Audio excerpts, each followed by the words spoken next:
तो सीएनबीसी आवाज के टक्कर में अब वक्त है केंद्रीय मंत्री किरण रिजिजू के साथ बेहद एक्सक्लूसिव बातचीत का। आइए सीधा आपको इस बातचीत में लेके चलते हैं। Thank you so much Rijiju साहब फॉर कमिंग हियर। सो आप मोदी सरकार के सबसे डायनेमिक मंत्रियों में से एक हैं। आपके पास पार्लियामेंट्री अफेयर्स मिनिस्ट्री की जिम्मेदारी है, मतलब सबसे ज्यादा टेंशन वाला मंत्रालय है। राहुल गांधी को कौन बनाएगा, अखिलेश यादव से कौन बात करेगा, तो आप अपनी हेल्थ को कैसे मेंटेन रखते हैं? That's my first question, because हम इस समिट में है। That's my first question. Health के बारे में तो इतने बड़े बड़े डॉक्टर्स यहाँ बैठे हुए हैं, मेरा तो कोई राज नहीं है। मैं खुश रहता हूँ और पॉजिटिव रहता हूँ, और उसी से मेरा थोड़ा फिटनेस लेवल अच्छा रहता है, और मैं टेंशन में नहीं रहता हूँ। टेंशन में नहीं रहते? हमने देखा पुशअप्स भी बहुत लगाते हो। वो फिजिकल एक्टिविटीज तो मौका लगे तो कर लेता हूँ, मगर सबसे पहले मेंटल लेवल में आप शांति से रहना चाहिए। देश का यूथ के लिए मेरा अगला सवाल है, आपका फेवरेट स्पोर्ट्स कौन सा है? क्रिकेट है, फुटबॉल है, बैडमिंटन है, मेरा पिकल बॉल है? नहीं, फेवरेट तो मेरे लिए तो सारा स्पोर्ट्स एक साथ बराबर है, मगर फुटबॉल में एक पैशन है और हॉकी में इमोशनल है। तो फुटबॉल में पैशन है, हॉकी में इमोशन है, और बाकी जितना भी ट्रेडिशनल स्पोर्ट्स है मैं अच्छा लगता हूँ। क्रिकेट तो जब इंडिया खेलता है तो इंडिया के वास्ते में देखता हूँ, अदरवाइज मैं क्रिकेट नहीं देखता हूँ क्योंकि बहुत लंबा गेम है, उतना टाइम मिलता नहीं है। और एथलेटिक्स और कोई भी sports, badminton, table tennis, volleyball, मुझे हर गेम अच्छा लगता है। आपको हर गेम अच्छा लगता है, लेकिन ये जो स्टार्टअप का गेम है इस पर आपका टेक क्या है? What is your take on startup ecosystem of India? क्योंकि हम तीसरे से पहले नंबर पर कैसे पहुंचेंगे? That's a big question. देखिए, स्टार्टअप का तो आप मालूम है 2014 से पहले तो बिल्कुल नहीं के बराबर थे।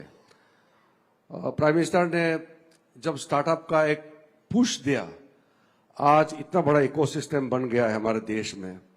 By virtue of being the most populous nation, we are bound to be up there, but our potentials were never unleashed. But in last 11 years, I feel that our young generation are showing their talents, their potentials, and they're getting platforms. So the ecosystem which Prime Minister has created in the country is showing the result. And आगे जाएगा। हम number 3 से 1-2 का रास्ता बंद नहीं है हमारे लिए। जी, आप नॉर्थ ईस्ट से आते हैं, तो आपको लगता है स्टार्टअप इंडिया का एक बड़ा इंपैक्ट उस रीजन में भी पड़ा है? नॉर्थ ईस्ट में थोड़ा लेट से पड़ा है, क्योंकि वाई? वहां आप नॉर्थ ईस्ट को जब देखेंगे तो it was bound by geographical isolation, then वहां एक कल्चरल माहौल अलग है थोड़ा सा। जी, तो हर चीज लेट से हुआ। Now we have seen the actual development taking place in North East because of the coming up of all necessary infrastructure which are required for development.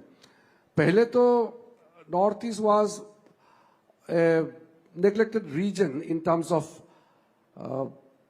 Priority. यहाँ सेंट्रल गवर्नमेंट से प्रायोरिटी नहीं मिलते थे, and the geographical location itself kept the Northeast as a prison of its own frontiers. And now we are becoming a hub in our own. तो Northeast अपने आप में एक इकोनॉमिक हब बन रहा है, तो जो आपका स्टार्टअप इकोसिस्टम नेचुरली आएगा, because North Eastern youths are also equally talented. They are very positive towards life. और आप जानते हैं नॉर्थ ईस्ट में म्यूजिक, स्पोर्ट्स वगैरह इतना फुल ऑफ लाइफ होता है। थोड़ा सा पोटेंशियल को आप मौका दे देंगे, दे कैन रियली प्रोग्रेस। जी, मेरा अगला क्वेश्चन है, देखिए अभी हमने हेल्थ की बात करी, स्टार्टअप की हेल्थ की बात करी, जरा पॉलिटिकल हेल्थ की भी बात कर लेते हैं। सो क्या आपको लगता है वाकई इंडिया डेड इकोनॉमी है, जो स्टेटमेंट राहुल गांधी ने दिया? Do you think so? आप तो इतने साल से इकोनॉमिक फाइनेंशियल मैटर का आप न्यूज कवर कर रहे हैं।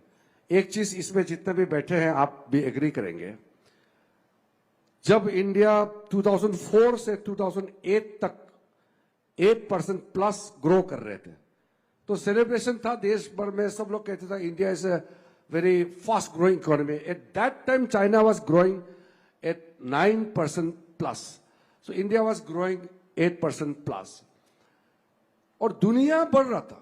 आप इंडिया चाइना को छोड़ दीजिए, the whole world was growing. It's a cycle of economic situation in the world तो ये- where there are slums, there are growth. आज जब पूरा दुनिया 2% से नीचे में ग्रो कर रहा है, तब इंडिया 7% से ऊपर ग्रो कर रहा है. ये असली अचीवमेंट है. पर तो राहुल गांधी को समझ में नहीं आता या आप लोग समझा नहीं पाते, कारण क्या है? देखिए, राहुल गांधी को समझाना मेरे बस की बात नहीं है, but as a parliamentary affairs minister हम लोग मिलते रहते हैं और मेरा ड्यूटी है, मुझे झगड़ा नहीं करना है, पार्लियामेंट चलाना है तो सबको मिलके चलाना होता है. तो मैं हर दिन सुबह पार्टी के जो नेता होते हैं उनसे मैं बात करता हूं. मैं राहुल गांधी के पास मैं खुद भी जाता हूं, मैं खरगे जी के घर में मैं खुद जाता हूं. कितने पार्लियामेंट्री अफेयर्स मिनिस्टर रहे हैं, हम तो बहुत साल सरकार में नहीं रहे हैं. हमसे पहले हमारा पार्टी का प्रमोद महाजन जी, सुषमा स्वराज जी और वेंकैया नायडू जी, तो सीनियर हमारा पार्लियामेंट्री अफेयर्स मिनिस्टर जितने भी रहे हैं, उन्होंने भी बहुत अच्छा चलाया, उनसे मैंने बहुत सीखा है. मगर मेरा एक अलग मेरा तरीका है कि मैं जाता हूं उनके घर. मैं, वो जूनियर एमपी है, छोटे पार्टी है, मेरे लिए कोई बाधा नहीं है. मैं हर एक एमपी आप को उन्हें जूनियर मिलता एमपी हूं. करे, कांग्रेस के सबसे बड़े नेता हैं वो. मेरे लिए बड़ा छोटा नहीं, हम सब कलीग्स हैं. तो अब राहुल गांधी जी, मैं सिर्फ इतना उम्मीद करता हूं कि आगे वो और मैच्योर्ड हो जाए. जितना अभी मैच्योर नहीं है आपको लगता है? मैच्योर्ड हो सकता है, लेकिन मैच्योर्ड दिखाते नहीं है. पार्लियामेंट में मैच्योरिटी आने से डिबेट का स्तर ऊपर होता है. हमारा प्रधानमंत्री लीडर ऑफ द हाउस है, मैच्योरिटी के साथ बैठते हैं, तो लीडर ऑफ ऑपोजिशन भी अगर उस लेवल का मैच्योरिटी दिखाएंगे तो डिबेट का स्तर ऊंचा होता है. हम लोग जब स्पीच देते हैं तो हम लोग एक्सपेक्ट करते हैं कि हमको जो काउंटर करेंगे वो भी उस लेवल से करेंगे. देखिए, कांग्रेस में कुछ एमपीस है, काफी मैच्योर्ड है और बहुत अच्छा बोलते हैं, लेकिन क्योंकि उनको मौका नहीं मिलता है तो लगता है कि कांग्रेस में टैलेंट नहीं है. ऐसा बात नहीं है. कांग्रेस पार्टी में भी कई टैलेंटेड एमपीस है, बहुत ज्ञानी लोग हैं, अच्छे अच्छे वक्ता जैसे हैं. कौन कौन है टैलेंटेड? नाम बोल के उनका करियर में क्यों बर्बाद कर दूं. चलिए, मेरा अगला अगला सवाल जो है वो, देखिए, इस देश के अंदर स्टार्टअप इकोसिस्टम है, इस देश की अर्थव्यवस्था है, ये सब. अभी आपने इंडियन कॉन्स्टिट्यूशन की बात करी, तो इंडियन कॉन्स्टिट्यूशन सैक्रोसेंट है, इसमें कोई दोहराई नहीं है. लेकिन इस देश में एक बड़ा डिबेट खड़ा करने का प्रयास है कि यहां पर इलेक्शन चोरी होते हैं, वोट चोरी होते हैं. What is your view on this? Because Rahul Gandhi is continuously saying it. नहीं, वो तो मैंने अपने रिमार्क में भी ब्रीफली टच किया. जब कांग्रेस 2 बार हारा और एक बार 44 एमपी में सीट मिला, एक बार 52, तब वोट चोरी नजर नहीं आया. जब तीसरी बार भी हार गए तो कोई रास्ता नहीं है तो वोट चोरी का नारा लगाया.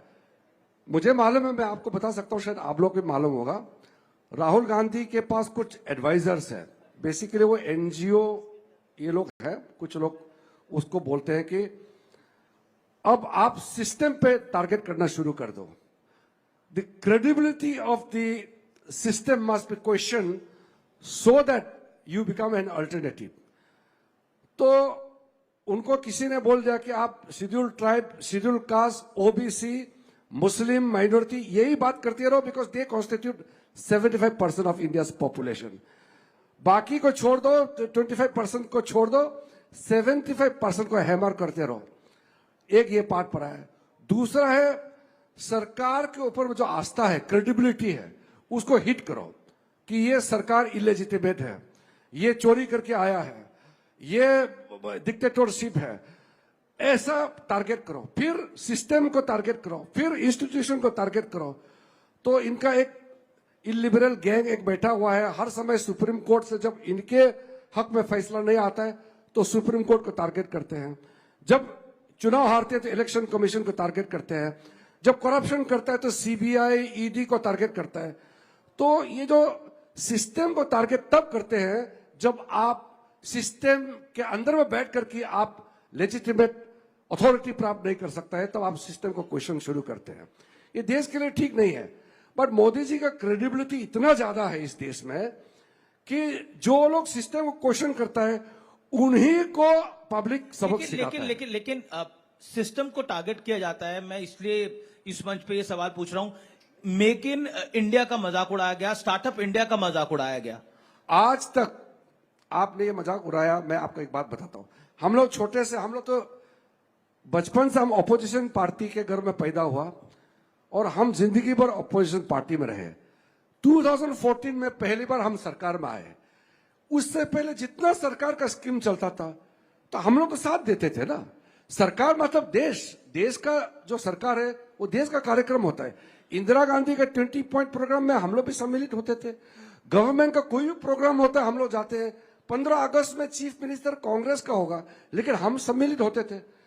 अभी इन्होंने क्या कर दिया कि जो भी गवर्नमेंट स्कीम है उसमें हिस्सा लेता ही नहीं। आप बताइए, एक तस्वीर मुझे दिखाइए। फिट इंडिया का आपने बात किया है। फिट इंडिया मूवमेंट देश को एक सशक्त बनाने के लिए, देश को फिट बनाने के लिए, स्वास्थ्य की दृष्टि से, फिटनेस की दृष्टि से एक तस्वीर दिखाइए। राहुल गांधी कोई फिट इंडिया मूवमेंट प्रोग्राम में टी शर्ट डाल के घूमते हैं, वो फिट टी शर्ट डालता है, वो बहुत फिट हूं मैं। वो टी शर्ट डालने का कारण अलग है। फिटनेस क्या कारण है मैं बात बताऊंगा। ये राहुल गांधी जी, ये जो कोई भी एक प्रोग्राम आप मुझे दिखाइए कि मेक इन इंडिया में कभी एक बात समर्थन किया है क्या? गवर्नमेंट का बेटी पढ़ाओ बेटी बचाओ प्रोग्राम में कभी सम्मिलित हुआ है क्या? कोई भी देश का प्रोग्राम, अच्छा प्रोग्राम में कभी भी वो साथ नहीं देते हैं, कभी भी पार्टिसिपेट नहीं करते हैं और बोलता है कि मेक इन इंडिया हो ही नहीं सकता है। वो भी पार्लियामेंट का फ्लोर में उन्होंने कहा कि मेक इन इंडिया हो ही नहीं सकता है। मतलब वो चाहता है कि इंडिया फेल हो जाओ। कितना मानसिकता नकारात्मक है कि देश फेल हो जाए और देश हार जाए ताकि वो पावर में आएगा, मोदी जी को पब्लिक नाराज होगा। इस मानसिकता से देश का आप सेवा नहीं कर सकता है। एक अभी गवर्नमेंट भारत ने ऑपरेशन सिंदूर किया था, लेकिन P Chidambaram, former finance minister, farmer home minister, उन्होंने बोला कि 26/11 जो मुंबई में 26/11 हुआ, उसके बाद हमें अमेरिकी विदेश मंत्री ने रोक दिया था। वो तो मैंने इस पे मेरा बयान भी था, मैंने एक इंटरव्यू में कह चुका हूं। ये सिर्फ 26/11 ही नहीं है। उस समय जो न्यूक्लियर ब्लास्ट करना था नरसिम्हा राव जी के समय में, कई ऐसे कांग्रेस समय है जो अमेरिका का दबाव में कर ही नहीं पाया। और पाकिस्तान को सबक सिखाने के लिए उनमें दम नहीं है। जो कुछ नहीं कर सकते हैं तो यहां सरेंडर का बात निकलते हैं। तो हमने पूछा है कि चिदम्बरम ने तो कह दिया कि कांग्रेस अमेरिका का दबाव में सरेंडर किया है, तो कांग्रेस माफी मांग सकता है क्या देश को? इतना बड़ा 3 दिन तक आतंकवादी हमला लाइव, किसी देश के ऊपर में लाइव हमला, मैं मानता हूं ये सिर्फ टॉर्चरस नहीं है, ये ह्यूमिलेटिंग था। हमारा देश का फाइनेंशियल कैपिटल में 5 स्टार होटल के अंदर में 3 दिन आतंकवादी अटैक करता रहा, लाइव टेलीकास्ट चलता रहा और उसके बाद भी जवाब नहीं दे पाया, बोलता है कि हम बातचीत करेंगे। इससे बड़ा निकम्मा किसी सरकार को आप इस रूप में नहीं देख पाएंगे जो हमने कांग्रेस को देखा था। कांग्रेस का अपना स्टैंड है उसके ऊपर। मैं वापस आता हूं एक और इंपॉर्टेंट मुद्दे के ऊपर। क्या आपको लगता है कि बिहार इलेक्शंस के ऊपर, क्या आपको लगता है, क्योंकि बिहार इलेक्शंस पर आपका टेक क्या है? क्योंकि आरोप लग रहे हैं कि वहां पर भी आप ईडी सीबीआई का दुरुपयोग कर सकते हैं। नहीं, ऐसा कुछ नहीं है। अभी तो आरोप प्रत्यारोप का कोई मतलब नहीं है। चुनाव घोषणा हो चुका है और सीट हमारा तो एनडीए का सीट घोषणा भी हो चुका है। इन लोगों का तो अभी भी सीट का कोई फैसला नहीं हो पाया। बहुत स्मूथली जा रहा है। और बिहार इलेक्शन और उसके बाद जितने भी इलेक्शन आ रहे हैं, मैं देखता हूं कि हमारा एनडीए का ताकत बढ़ते जा रहा है। जी, देखिए ये हेल्थ स्टार्टअप है, ये बोलेंगे कि इतने सारे पॉलिटिकल क्वेश्चंस भी मैंने ले लिए, लेकिन चलते चलते मैं 2 सवाल आपसे पूछना चाहूंगा। आप हेल्थ स्टार्टअप इकोसिस्टम को किस दिशा में जाते हुए देखते हैं? क्योंकि ये जो मंच है इसने बहुत लोगों को प्रेरणा दी है, आप क्या कहना चाहते हैं? मैं तो खुद ही हेल्थ के मामले में बहुत ही जागरूक रहता हूं और हेल्थ सेक्टर के लिए सचमुच में सिर्फ सरकार ही नहीं, प्राइवेट सेक्टर ही नहीं, पूरा जनता को आंदोलन के रूप में इसको लेना चाहिए। और सचमुच इंडिया को अगर फिट रहना है तो हमको स्वस्थ रहना होगा और हेल्थ सेक्टर का जो स्टार्टअप इकोसिस्टम है उसको बहुत बड़ा बल देना होगा। अभी युवाओं को मिलकर के मुझे बहुत अच्छा लगा, कितना मेहनत करके इन्होंने मुकाम हासिल करके अब आगे बढ़ेंगे। आपने रिकॉग्नाइज किया हमारे युवाओं को, ये बहुत अच्छा कदम है। और हमारा सरकार तो हेल्थ के मामले में तो बहुत ही हम लोग पॉजिटिव माइंडसेट के साथ काम करते हैं। और प्राइम मिनिस्टर तो आप देखते ही हैं कि हर मुकाम पर, हर प्लेटफॉर्म में जब भी मौका मिलता है तो हेल्थ सेक्टर को एलिवेट करने के लिए, हमारे समाज को जोड़ने के लिए कितना कदम उठाया है। और आपका आज का शो नेटवर्क 18, आपका चैनल 18 ने जो इस हेल्थ को लेकर के अपना जो डेडिकेशन किया है आज का इवनिंग, मैं आपको भी बधाई देता हूं, आपकी पूरे टीम को भी बधाई देता हूं। Thank you so much sir.